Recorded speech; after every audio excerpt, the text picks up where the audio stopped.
But yeah, it's like I don't like the whole like, well, it's like it's not better than your last thing. It's like my last thing was almost perfect. Like I can't get any better. And I don't know if you agree or if it's like this with everything, but for me, I felt like my skill capped at like 7. I felt like I had learned the things I needed to learn at 7. Just my 8, 9 and masterhood was just doing it enough and then innovating on that. So like if that makes sense, my craftsmanship capped at 7th level, but my creativity and scope is what I had to advance in. Yes. And so it's like with yours was like the macrame, you can only get so good as far as like construction wise is concerned. And that's not saying that, like, I'm not trying to say that it's like a negative thing. No, not at all. This is how it is. It's just a reality of it.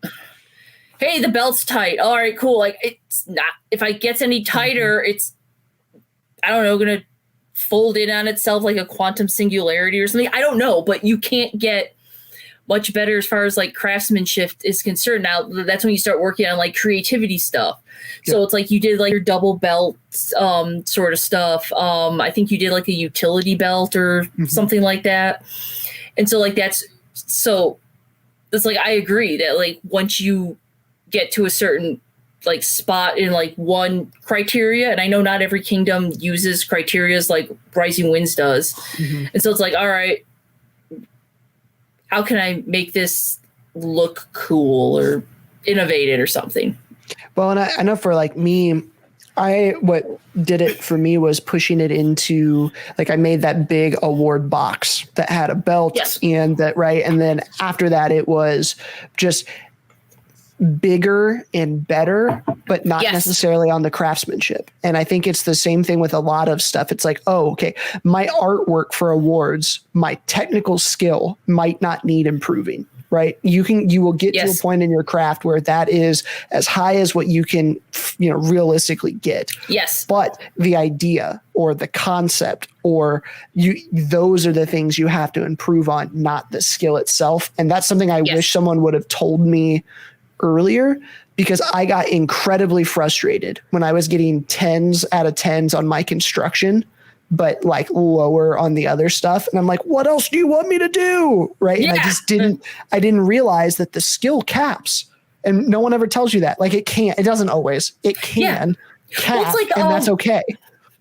It's like with chainmail, it's like you can do like all the different weaves and stuff like that. It's like it comes down to if you're leaving tool marks and not like completely like ruining the rings and scratching them up. But it's like, okay, you can make chains all you want, but then you kind of have to start getting like innovative with it. Doing stuff that is, doing stuff that's like besides just chains. Like Xander, he did a phoenix and a dragon, I think, or he just did a phoenix. Yep. But it's like he made that out of chain. So it's like, okay, your skill, he got his skill up. And I was like, all right, cool, let's go do something like creative. So he did the phoenix. I forget who it is. I think he's like Juicy's Beltling or something. I feel really bad now, but he did a chain within a chain. Yep, I saw that. That was sick. Yeah. It's like I came up with my own weave because Milk went, is this a possibility? I don't know. Let's see. Hey. But it's like once you reach that skill level, you have Silas. to kind of. Was it Silas? I'm looking. Juicy's got Zoc. It's not Zoc. No. Malcolm, Silas, Kira. Man, Juicy, how many under beltlings do you have, dude? It's like Pokemon. He's got. It looks like he has 2 Silases, a Dib and a Bark. I think it's yeah, I know. The guy he came down and played with us at Tyrant's Thorn, and that was the first time that day. Yeah, that was the first time I had met him, and he was showing showing off his stuff, and it was really cool. I liked his work a lot. But yeah, it's like once you reach that skill level, it's kind of like, all right. It's like that's why I really enjoy like making like the fun stuff, because I know like with sewing, my skill level is not at master. Like I would say it's like pretty average, but it's like the kiwi flag I did. That was fun.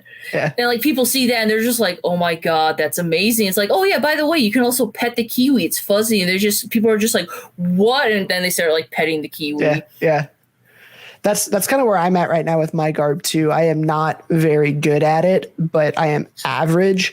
And then I'm doing this stuff with silk, which the material that I'm using is bumping the way people perceive my garb up simply because it's silk. Like I'm not that good at it, but silk is cool and no one else really uses silk. I judged your few entries for something. But it's like it was one of the online Dragon Masters. Yeah, it was and like you entered in I think it was like 2 or 3 different tunics made out of the saris. Yep. And so it's like you got me interested in that, and it's one of those just like it's like I've been like following the group that you recommended to me, and like there was a couple of Miriam's, and when she does her like dump, it's like there's a couple that I'm like. It's so fun. So for those who don't know, there's Miriam's Yarn and Fabric, and 3 times a week she does these dumps of these silk saris, and they are a Indian Pakistani garment that women will wear, and she gets these used and will sell them, but it's first come first serve. And you have no clue what you're getting or what she's getting. And so she just says, all right, I've got 20 of them. I'm going to post them all on here in an hour. First come, first serve, whoever gets it. And so it's like a race to find the cool stuff. Like, and they're like a decent price. I want to say like there was like a few $35 for about 6 yards of fabric. Yeah. And this is like really beautiful fabric. Mm-hmm. I know a lot of people kind of like poo-poo over like bright colors or prints, but these are amazing. I love. There was one I scrolled by and I'm like, oh my God, I don't care. Like I'll eventually learn how to use silk or something like that. And I went to click on it and someone had already gotten it like 5 minutes beforehand, just like, but it was.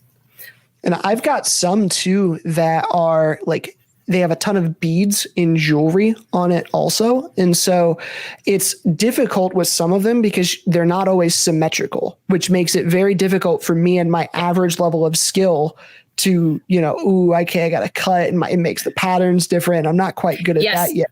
But getting the ones that are symmetrical, I've got one that I got for Lao Tzu. I'm in the process of making it. In the back, it's going to be a surcoat. And in the back, all of it is like jewel encrusted. Like it is so nice. Cool. For me, the material and the non-standard material makes up for my average skill in certain stuff. And I think that's something I wish people would have told me too. It's that if your skill isn't where you need it to be creative, and sometimes that can make up for it. You can kind of fake it, like in a sense. Yep. And I think with using the saris like you're doing, that's also helping you like do fabric usage, because if you use like patterns like you get at the store and stuff, it will tell you like, okay, you need like 5 yards of fabric if it's solid, but if it's a pattern and you want the pattern to like match up, look right, then you're going to need like extra fabric, or you're going to need to lay it like a certain way. So that way you don't have like hearts going one way and then like going the other and stuff like that. So it's like, I think that's really helping you out. And that will also help you out just like being able to like visualize where stuff is, like a spatial awareness, like in a sense. Yeah. Well,